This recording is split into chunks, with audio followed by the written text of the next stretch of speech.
Saludos, buenos días, aquí estamos, ya es martes, es el segundo día de la semana, vamos rápido, muy rápido, señores, con este noviembre, ¿no? Noviembre lleno, repleto de informaciones. Apolinar, quiero darte los buenos días de inmediato, porque quiero que entremos en materia. La verdad, yo no sé tú, pero a mí hay cosas que todavía me espantan. 10 militares de altos rangos presos, como quiera, es una novedad, ¿no? Era algo muy improbable aquí en este país.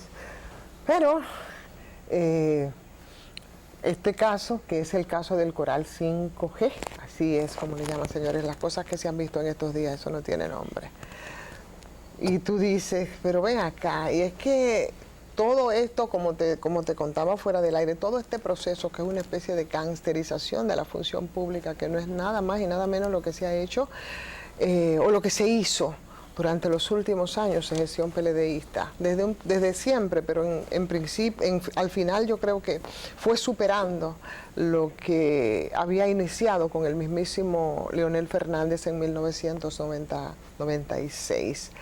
Preocupa mucho ver hasta dónde, cuál es el stop, ¿no?, que se va a poner a esto, porque la verdad, aunque siguiendo el debido proceso aquí, debería de llevarse todo hasta sus últimas consecuencias, sin empezar nosotros a ver en detalle, que lo vamos a ver, porque hay cosas que definitivamente te trascienden, como por ejemplo es el hecho de que, ¿cómo se puede, tú que eres economista, cómo se puede consumir 755 millones de pesos en gasolina en un tiempo limitado, por ejemplo? Mira, Ivonne, yo pienso que la República Dominicana institucionalmente, y he venido insistiendo en esa idea, se ha debilitado institucionalmente. No, hace rato. Y no solamente la debilidad de la institución en sí misma, es decir, verla solamente en esa debilidad, sino hay que verla también en los efectos que la misma tiene sobre el desenvolvimiento económico, social y político de la vida dominicana. Es decir, eso que está ocurriendo a nivel de todas las instituciones del Estado tiene efectos importantes sobre otros segmentos, no solamente del gobierno, sino también de la sociedad.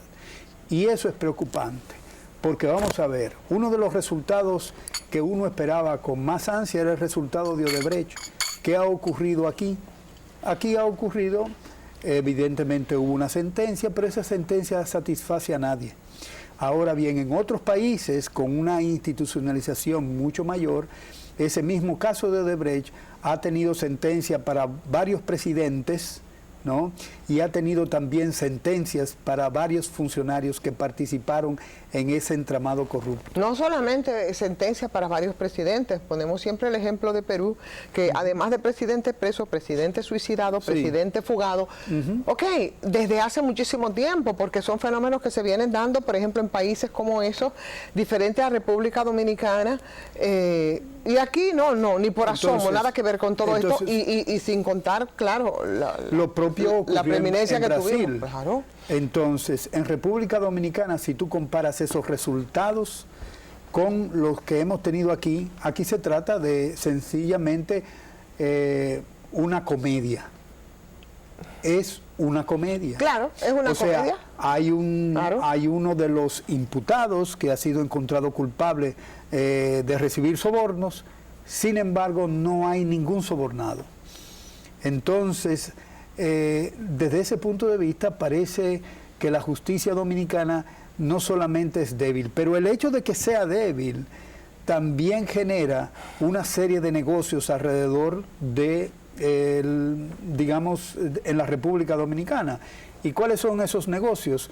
O sencillamente hacer cualquier barbaridad desde el punto de vista del manejo de los fondos públicos y sencillamente saber que teniendo un buen abogado y recursos suficientes para pagarlo, la justicia será benigna con ellos. Entonces, eso es lo que ha ocurrido hasta ahora. Hasta ahora. Tenemos la esperanza de que no ocurra todavía más, pero estamos esperando a que ocurra algo diferente. Todavía no ocurre. Lo que tenemos son los avances, los preliminares de un proceso. Habría que esperar que ese proceso concrete y que se concreten condenas que sean creíbles y que sean ejemplares, sobre todo para disuadir a aquellos políticos y aquellos empresarios que van al Estado sencillamente a servirse con la cuchara grande. La República Dominicana vive un deterioro político, social y económico permanente justamente por esa práctica, porque aquí nadie quiere pagar impuestos, aquí todo el mundo quiere echar la mano al presupuesto público, y en el presupuesto público desafortunadamente no existen los candados necesarios para que se le ponga coto a esa situación. Y seguimos efectivamente a la deriva. No tenemos liderazgo en el gobierno, no tenemos liderazgo en los principales funcionarios públicos, y lo que tenemos es una política, lamentablemente, y por primera vez, dirigida directamente por el empresariado dominicano. Entonces, ¿qué cabe esperar? Bueno, aquí cabe esperar que entonces nosotros o tenemos más de lo mismo, pero por supuesto en los hechos, pero por lo menos que estemos claros y estamos conscientes de algunas cosas y de las responsabilidades que hay que establecer aquí, para no quedarnos entonces medrando en algunos niveles. Y lo digo con este caso que es el de moda, porque nosotros la semana pasada lo que teníamos era 400 kilos de cocaína que involucraba una institución que se llama Policía Nacional, que después nos dijeron, también un oficial de la policía, que no eran 400, sino que eran 1000 y pico, pero que se le entregaron a su dueño, o sea, al narcotraficante. Y deja claro los vínculos, por supuesto, de esas instituciones con esos estamentos en este caso. Pero eso no es lo peor. Lo peor es entonces que el presidente de la República crea un fideicomiso para la modernización de la Policía Nacional, cuando él sabe que el fideicomiso es una forma de esconder las actividades financieras y de cualquier naturaleza que se hagan en ese ámbito. Es decir, que la presidencia de la República o el presidente de la República sigue apostando a la opacidad en lugar de la transparencia, que fue el discurso que vendió durante la campaña electoral. Por eso hay que tener mucho cuidado cuando se va a la casilla de votación. No hay que creer en los discursos de campaña. No hay que creer en los discursos de campaña. Yo creo que ahora tenemos unos elementos bastante interesantes que nos hacen recordar eso. Por ejemplo, señores, ustedes recuerdan cuando Danilo Medina decía, pero hay que actuar, la justicia tiene que actuar aunque sea con el rumor. Y ahora yo quiero preguntarle a ustedes y preguntarme si es posible que un presidente no sepa de las funciones de sus mandos militares. Si nos estamos refiriendo, por supuesto, a la cifra de 4.500, así es, ¿verdad?, de millones, que fue lo que involucró la operación Coral con Coral 5G incluida. Me refiero a los casos de corrupción, al de moda, al que tenemos ahora. O quisiera que nos preguntemos nosotros si en ese momento, para llegar por supuesto al momento que vivimos ahora, el presidente de entonces, con Danilo Medina a la cabeza, no sabía que uno de sus guardias había comprado un yate y que ese yate se costó $800,000. Eso es mucho dinero para un guardia que también, como los de los de bajo rango, igual tienen limitaciones en sus salarios. Pero absolutamente nadie se daba cuenta. Pero tampoco las operaciones que se realizaban con codinomes, que eso tiene en común con el tema, por ejemplo, de Odebrecht en el CESTUR, si las desconocía el presidente de entonces, o si las transacciones de un oficial, ¿verdad?, que movían 40 millones de pesos, ese tipo de operaciones eran totalmente ignoradas o no llamaba la atención de las pasadas autoridades. Se simulaba, en el caso de la gasolina, 755 millones de gasolina echada en una gasolinera específica, que por cierto, y lo que estoy diciendo no me lo estoy inventando yo, es simplemente los elementos con los que se va a conocer una medida de coerción de las tantas el próximo jueves, y que tiene que ver con los militares, la alta oficialidad envuelta en este caso, que es el caso Coral. Entonces, imagínense ustedes, y se hace referencia también al tema, por ejemplo, bancario, a una sucursal bancaria, las operaciones que se hacían, y se quiere, bueno, como freír en alquitrán. En la Venezuela. En la Venezuela se quiere. En la sucursal del Banco de Reservas. 550 de la Avenida Venezuela. Exactamente, que eso es en el de Sancho Sama. Eso, ¿cómo se llama? Estuvo siendo debatido ampliamente por Somos Pueblo, que dio detalles impresionantes de las transacciones que se hacían ahí. Claro. No, los detalles que dio Somos Pueblo son los detalles que están contenidos precisamente en el documento, un documento de 625 páginas, que es con lo que se va a conocer la medida de coerción. Pero yo me pregunto, ¿cómo podía, por ejemplo, una funcionaria media, una gerente de un banco, sucursal, decirle no, por ejemplo, al jefe del Sextur o al jefe de la seguridad del presidente de entonces? ¿Tú crees que lo iban a hacer? No, absolutamente no. Además, no era una transacción de un día, fue la transacción o el 90% de todas las transacciones que para manejar esos 4.500 millones, 1.000 millones que se llevaron en las garras, ¿no? Según el documento, y que por supuesto el debido proceso que habrá de seguirse tendrán que demostrarlo. Entonces, pero operaciones, por ejemplo, en una instancia como Conani, un festín, cuántas diabluras en una entidad que lo que trabaja es con niños vulnerables, ¿no? O sea, eso es criminal, eso es abusivo. Entonces, bien, perfecto, me parece muy bien que el debido proceso sea respetado, yo creo que sí, pero las sanciones tienen que llegar donde tienen que llegar, y no es posible que todo eso se pudiera manejar, no es posible sin que el entonces presidente de la República siquiera se enterara. Eso es imposible. Entonces, ahí sí se va a denotar lo que tú estás diciendo, lo que se dice en campaña y lo que realmente te enfrenta a la verdad. ¿Qué había dicho el actual presidente de la República? Ese compromiso permanente con el tema de justicia independiente, rescatar los robados, frenar la impunidad. Si vamos a tener una justicia independiente, señores, el presidente Danilo Medina va a tener que explicar cosas a la gente en este país. Va a tener que explicar todas esas preguntas que nosotros no le estamos haciendo ante el Ministerio Público. Si no, todo será entonces un mero discurso de campaña, que ahí fue cuando me quedé contigo, cuando entonces Acuérdate que una vez interrogado el expresidente Danilo Medina, se le habló de la corrupción en su gobierno y él respondió a esa pregunta que cuál corrupción, es decir, que él no estaba enterado de la corrupción que había en su gobierno.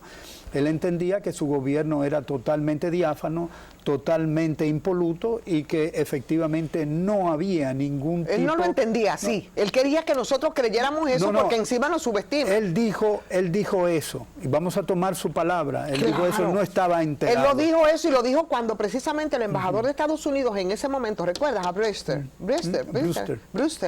justamente cuando todos estaban muy concentrados en pensar y analizar las preferencias sexuales de ese embajador, él estaba en lo que tenía que estar. Y ahí, en ese contexto, fue cuando puso en esos aprietos a Danilo Medina, cuando la prensa pues fue la inquirió. Y después de ahí empezaron a brotar una serie de casos de corrupción que no han parado hasta este momento. Pero bueno, yo creo que eso no debe ser entonces solo el norte, ¿no? Y quedarse en casos de corrupción que broten, que vayan y vengan. Como ves, lo que hemos estado planteando es que la corrupción no solamente se detiene en la puerta del despacho, sino que entra en la puerta del despacho. No, que tiene la bendición del despacho. O que tiene la bendición del Porque despacho. Si no la tuviera, entonces el despacho pusiera un stop a la corrupción. El asunto es el siguiente. Yo creo que, yo pienso que efectivamente cuando se habla de corrupción en el gobierno, ¿no? Eso es parte de un sistema, ¿no? Y ese sistema tiene sus cabecillas, y ese sistema tiene su plataforma, ¿no? Que tiene incluso hasta bendiciones desde el punto de vista legal, porque hacen licitaciones que no son tales, y por ahí comienza el asunto, se aprueban, se pasan, y después efectivamente hay incumplimiento de toda naturaleza, y ese incumplimiento lleva a que sencillamente en los bolsillos de alguien se quede dinero del Estado que no ha sido bien ganado. Entonces, eso significa que la corrupción no solamente se inicia en el gobierno, sino también que continúa y envuelve a empresas, y envuelve al sector financiero, y envuelve a mucha gente. Claro, por supuesto. Entonces, eso se ha convertido en una práctica común del dominicano, porque cada uno, si dice, bueno, pero si estos que son los presidentes y que son los jefes de las empresas y que son los jefes de los sindicatos empresariales tienen tales derechos, ¿y por qué nosotros no podemos tenerlo? Y por eso Por eso justamente tenemos un deterioro social de la vida de los dominicanos. Un deterioro importante, y ese deterioro de la vida y el desempleo y la pobreza y la concentración del ingreso efectivamente ha hecho y ha empujado que muchos dominicanos o se vayan del país, ¿no? A pesar de que tenemos una economía que crece y que crece y que crece, y la gente sabiendo eso aún se va del país, y la gente que efectivamente tiene por necesidad que quedarse y por necesidad para sobrevivir tiene que incurrir en una serie, en algunos casos de delitos, y en otros casos tiene que tener 2, 3 trabajos para poder subsistir en esta sociedad de la bendición económica que tenemos en República Dominicana. Pero en este caso, yo no sé, hemos llegado a un punto que era improbable. Hay que decirlo, era improbable. O sea, llegar al punto, por ejemplo, en el que nosotros nos encontramos con las personas que están ahora puestas ahí al desnudo con los casos de corrupción. Yo creo que puede o hacer un viaje sin retorno, ¿verdad? O irse de las manos también, y podría ir, porque no sé, creo que no se iría de las manos, porque yo pienso que si bien es cierto, se han hecho imputaciones a los exfuncionarios del gobierno anterior, del gobierno de Leonel no hay ninguno, ¿no? Todavía está el de los tucanos preso todavía, pero no le pasa nada. Pero ¿qué pasa con... No solo eso, sino gente de Leonel que deberían de estar hace rato rindiendo cuenta, tú los ves envalentonados y hasta pretendiendo dirigir los destinos de este país, que vaya sinvergüencería, ¿no? Entonces, pero no solamente eso, sino que existen efectivamente casos en esta administración que todavía no se le ha prestado ninguna atención, como es el caso, por ejemplo, de educación. Sí. Que ha habido varias denuncias, incluso hay en el Tribunal Superior Administrativo una oposición a uno de los concursos por la Dirección General de Compras y Contrataciones. Ahora, ¿será que le pidió, por favor, que agilizaran eso en el Tribunal Administrativo? Oye, si estamos conociendo los casos de corrupción de la pasada administración con tanta celeridad, ¿por qué no hacemos con la misma celeridad el conocimiento de esos casos? No, y algunos casos que ya están listos, bastante revisados y todavía no salen. Y no salen. Entonces, una forma también, quizás, ¿no?, de bloquear esa justicia independiente probablemente puede ser no proveer los recursos necesarios, porque la verdad es que los casos son tantos que pienso yo que trasciende. Que trasciende ese Ministerio Público, por lo menos 3 de sus miembros, que a mí no me generan ninguna dudas, ¿no?, de la decisión de hacer lo correcto en este caso. Pero bueno, hay muchas formas también de entorpecer. Hubo un incremento de 2.500 millones de pesos en la última modificación del presupuesto para la justicia. Ahora, eso no significa que eso cubra todos los elementos que probablemente tiene como proyectos el sistema judicial dominicano. Habría que ver si eso efectivamente corresponde a todo lo que solicitó la Procuradora General de la República al presupuesto público. Si el presidente o el gobierno efectivamente está empeñado en que se haga justicia, no se debe escatimar ningún tipo de esfuerzo financiero para dotar al sistema judicial de los recursos que precisa, si ese es el objetivo del gobierno. Mira, no hay la posibilidad entonces de que los casos son tanto y tanto, los que arrastramos y los que se suman, que la verdad es casi, es difícil, muy difícil, que se puedan conocer todos al mismo tiempo, que los podamos tener todos ahí al mismo tiempo. Vamos a ver un poco eso a la vuelta, de verdad.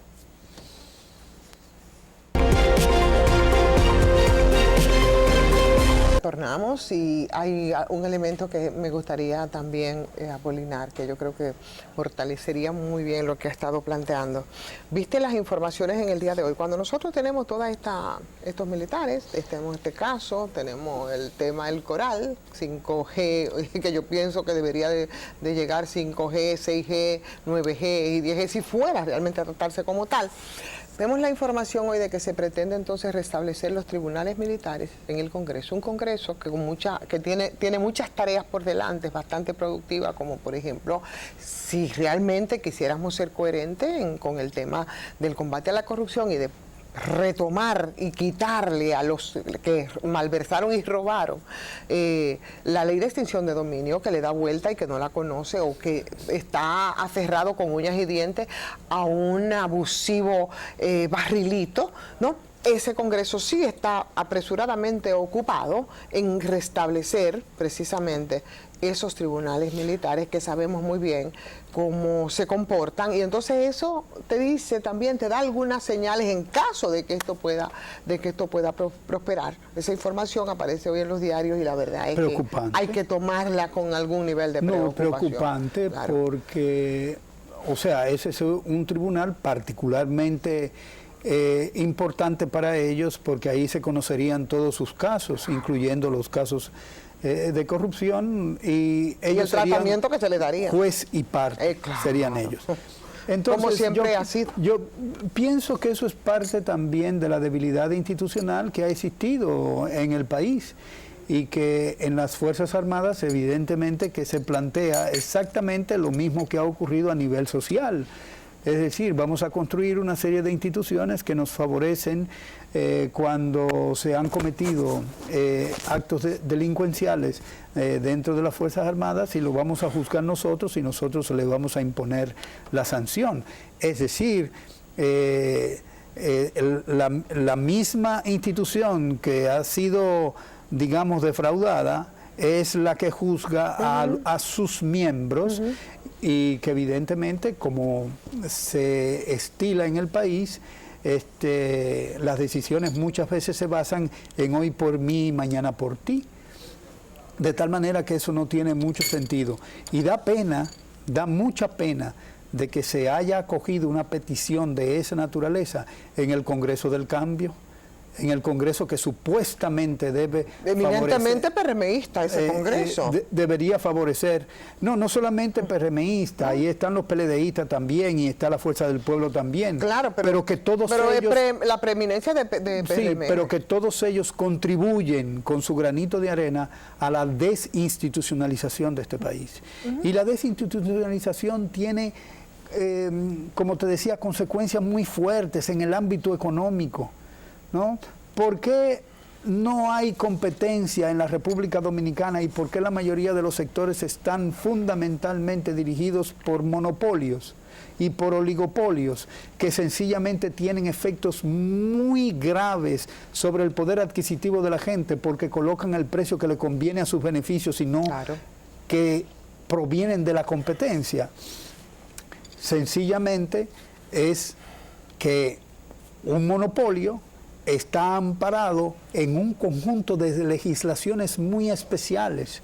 Es decir, que desde el punto de vista legal son totalmente legítimos, pero sin embargo, desde el punto de vista del resultado social, son absolutamente inmorales.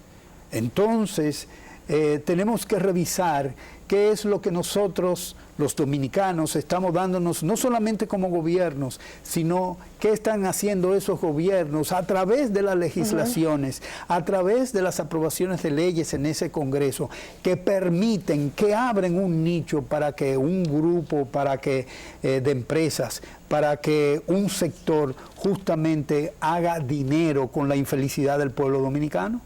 Eso es importante.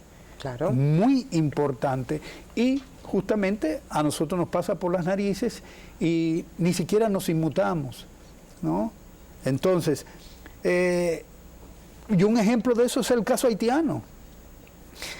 Aquí hablan de que el problema haitiano, ¿cuál es el problema que tiene Haití con República Dominicana? Ninguno. Yo lo digo, lo busco, ¿dónde que está? Hemos hecho una declaración de principio de política internacional respecto a Haití. No la hemos hecho. Lo que sí efectivamente ocurre es que si hay indocumentados en la República Dominicana de cualquier nacionalidad, es porque República Dominicana lo ha permitido. Si entran haitianos por la frontera es porque la República Dominicana lo ha permitido. Y de eso han hecho un negocio bastante lucrativo, y prefieren entonces hablar sobre unas... Y las parturientas, claro, es otro negocio. Muy lucrativo. Entonces, exactamente. No hablen de que Haití, por su deterioro institucional y político y económico, tiene un conflicto con República Dominicana. Probablemente eso que está ocurriendo en Haití pueda tener algunos efectos, pero los efectos podrían ser mayores o menores dependiendo de la política interna dominicana. De hecho, tiene sus efectos, y de hecho, si no se regulan muchas situaciones, claro que lo van a tener para bien o para mal. Sí, pero tienen efectos, pero solamente cuentan los malos, porque no cuentan, por ejemplo, toda la participación que tienen los haitianos en los diferentes sectores nacionales. Por ejemplo, había gente que decía con mucha preocupación, los haitianos están entrando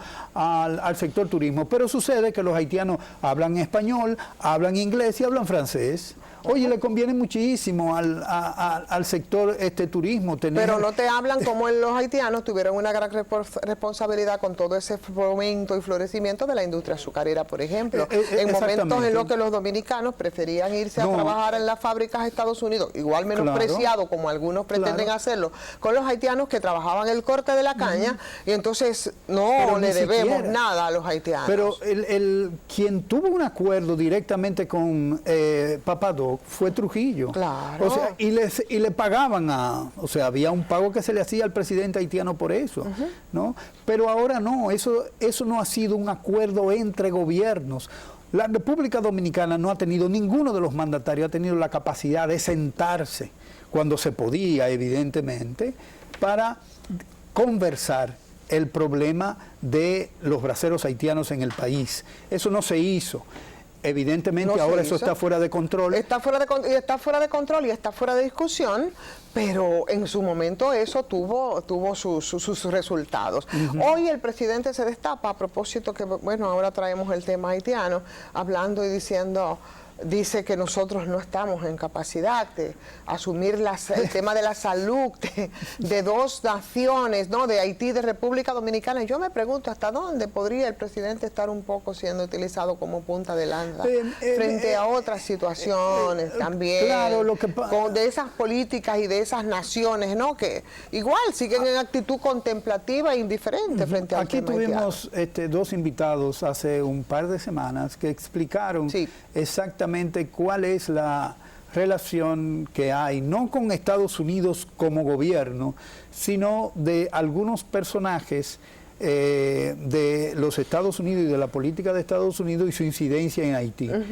Entonces, evidentemente que desde el punto de vista del gobierno americano, no hay ningún tipo de interés, pero no menos cierto es que de algunos personajes políticos, evidentemente que sí hay alguna incidencia. Entonces quieren a partir de ahí traer a la mesa de negociaciones a otro país que es Estados Unidos para que resuelva el problema.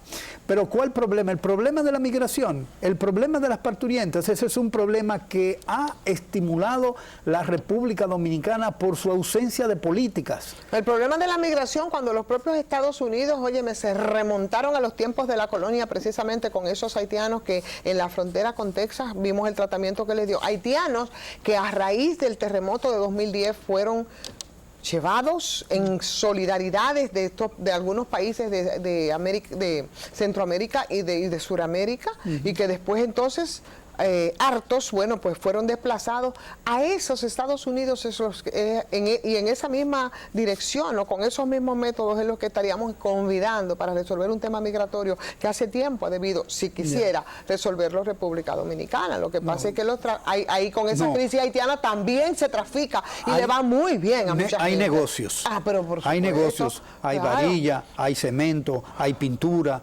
hay tráfico de braceros. Claro, cuando hablo de traficar con su crisis es precisamente los negocios que hacen muchos sectores. Exactamente. Claro. Entonces, esa es, digamos, la insistencia de algunos sectores que quieren que les resuelvan el problema del desorden que hay en Haití. Pero ese desorden, justamente, por las razones que sean, ha incidido en la República Dominicana por la ausencia justamente de políticas claras y contundentes desde el punto de vista migratorio de República Dominicana. República Dominicana no tiene políticas. No es solo porque compartimos la isla, es también por el tema, oye, no solamente el tema migratorio, pero sí es que son nuestro segundo socio comercial. Y ni siquiera eso está regulado, Apolinar. Sí. Tú dices, ¿por qué? Entonces, ¿por qué no se regula? ¿Quién se beneficia? Se pagan impuestos en la frontera los impuestos, aranceles, exacto. Se pagan aranceles. Y si no sabemos. Exacto, y si lo hacen, ¿quién lo hace? Sí, ¿y quién lo cobra? ¿Y dónde entran? ¿Cuánto es? Exacto. Se sabe el valor de lo exportado, pero no se sabe el valor de las recaudaciones arancelarias en ese sentido. Entonces eso lo manejan esos sectores empresariales, productivos de manera particular con los que están cuidando ahí la frontera. Claro. ¿Cómo el asunto se maneja? Eso lo planteabas tú hace la semana pasada y a mí me parece sumamente interesante, sobre todo en momentos en los que nosotros estamos en situaciones complicadas, ¿no? Que necesitamos justamente captar divisas. Esa sería una fuente bastante... Yo creo que buena si se transparenta entonces todo esto. Entonces, eso, o sea, la situación dominicana justamente con la dualidad que existe en la economía dominicana de unos sectores relativamente avanzados y otros sectores relativamente atrasados. Lo que contaba Arthur Lewis, ganador del premio Nobel, creo que de las islas inglesas del Caribe, que establecía, oye, el subdesarrollo es sencillamente, y la dualidad, es la coexistencia de dos sectores, uno de avanzado y otro atrasado. Entonces él decía que la forma de ganar el desarrollo era emplear a toda la gente que estaba rindiendo servicios productivos en el sector atrasado de la economía y llevar ese sector atrasado al sector avanzado, hacerlo avanzar de la misma manera que el sector capitalista de la economía había avanzado y desaparecer ese sector atrasado. Pero aquí justamente ocurre todo lo contrario. Aquí el sector atrasado se utiliza fundamentalmente como forma de reducir salarios, como aquella sobreoferta de trabajo, ¿no? Que lo único que sirve es para mantener el salario relativamente estable y bajo durante muchísimos años. Y se hacen amagos de que se sube el 10%, pero hay una brecha enorme entre el salario real que se paga y la productividad de los trabajadores dominicanos, que evidentemente es vergonzosa. Y justamente ese es uno de los principios que se enarbola para describir lo que es la economía de competencia perfecta o de competencia, es decir, de la economía liberal, donde efectivamente el sector privado tiene la preeminencia. Pero sencillamente eso no se cumple en el país. Y si no se cumple, justamente porque resulta muy ventajoso tener un sector atrasado para sencillamente poder tener un efecto importante sobre los salarios hacia la baja. Y eso genera mayores beneficios y obviamente los beneficios aquí en todas las actividades productivas avanzadas o capitalistas se puede decir que son muy generosas. Pero eso se traduce a muchísimos sectores. Por ejemplo, y es un tema que nosotros siempre tratamos aquí, es el sector eléctrico.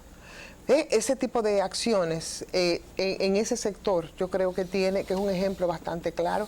Ayer sí, justamente ayer conversaba con Julio César de la Rosa, que decía que iban a iniciar ellos acciones respecto a un caso que está ocurriendo ahora mismo en la ACDE, donde habla que prácticamente eso fue tomado por asalto. Ya Bernardo había hecho algunas anotaciones respecto a eso, pero él hablaba de cómo incluso procedería en ese caso que se tomaran acciones, que se tomaran algunas acciones cuando él hablaba del caso de las sedes. El caso de las sedes y cómo ellos podrían encaminar algunas acciones legales en este caso, porque se está violando una ley, que es la ley 110. No sé si tú conoces bien el caso, la ley 110 de la Ley General de Electricidad, con los contratos que fueron firmados grado a grado, sin licitaciones, con generadores de energía renovable, la eólica, cuántas cosas. Entonces, en ese sector, yo creo que ejemplifica muy bien ese planteamiento que tú estás haciendo. O sea, eso solo un caso, ¿no? De los tantos que se pueden ver. O sea, eso ocurrió por el hecho de que esta administración se había planteado la liquidación de la CDE. Y justamente al planteárselo, lo que hacían era que sencillamente habían una serie de contratos que no habían sido licitados y que habían sido, digamos, de aquellos viejos contratos con precios elevadísimos, que justamente pasarían a las sedes. Pero las sedes no pueden tener contratos a menos que no provengan de licitaciones. Como esos contratos ni no pueden se hicieron vender de licitaciones, energía tampoco. entonces efectivamente ellos están poniendo dentro de las sedes, ¿no?, a partir de un decreto, ¿no?, la liquidación de una empresa que fue creada por ley, o sea, un decreto que tiene una, digamos, un orden en el sistema jurídico, no puede sencillamente derogar una ley, y un decreto presidencial está derogando esa ley para poder pasar hablando de la esos CDE, 38 de la CDE. CDE. Claro, porque Toñito Almonte agarró de allá del NACO, de Energía y Mina, cogió su letrerito y en vez de déjame pan, lo puso aquí en la CDE, Sí. ¿verdad? Y entonces en vez de CDE, energía, así tan simple, Sí. pero no solo eso, sino también incluso el presupuesto. Empezó a manejarlos a tontas y a locas sin ni siquiera transparentarlo. Ya, entonces esos son los elementos a los que hay que prestar atención, a lo que la sociedad civil le ha perdido el apetito. Está ocupada, está muy ocupada, participación ciudadana está muy ocupada, tiene varios miembros en el gabinete. Y eso no es fácil, ser funcionario público. Ser funcionario y al mismo tiempo atender lo que fueron anteriormente los elementos fundamentales de su participación en la sociedad, de denuncia, a través de denuncias. Ahora no se ya puede. eso no ocurre. Además, ahora todo eso pasa desapercibido. Además no es compatible eso con las funciones. Lo que ocurre es que como tienes como que ser institución, tolerante, Apolinar. Tú tienes que entender cómo tú piensas que ahora desde las funciones públicas se va a... La crítica no. Pero lo que pasa es porque, que los roles, la gente cambia los roles. La eso participación es legítimo, ciudadana, ¿no? Es un derecho. la participación ciudadana sigue existiendo como institución de la sociedad civil. Bueno, hay otro Entonces ellos deben hacer de la misma manera que fueron muy proactivos en el pasado, debían serlo ahora. Y ahora se necesita fundamentalmente porque esta administración necesita una guía, y esa guía debe ser una guía social, porque las políticas públicas que están poniendo en ejecución evidentemente que no apuntan a un fortalecimiento institucional, ni siquiera a un, digamos, fortalecimiento de la vida social dominicana. Me parece todo lo contrario. Siguen deterioro y de verdad las instituciones, entonces, en vez de fortalecerse, lo que se siguen debilitando cada vez más. Y los casos de corrupción que hemos estado conociendo, yo creo que así lo evidencian. Apolinar, se terminó el tiempo. Se nos va tan rápido esta hora, mi querido. Se fue muy rápida. Así es. Así es que vamos a agradecer, como siempre, a ustedes la compañía, el seguimiento. Ay, déjame saludar a mi amiga Susana Gotro, que ella dice, es una VIP de aquí de Punto Crítico. Vamos a conversar con ella un día de estos a propósito de esta semana, 25 de noviembre. Vamos a discutir un tema, oye, qué interesante, la crisis de la masculinidad. Pensamos que está en crisis, así es que Apolinar, como tú no vas a estar con nosotros el jueves, tampoco mañana, te vamos a pedir que nos deje el seguimiento necesario. A ustedes también, muchísimas gracias, nos reencontramos mañana.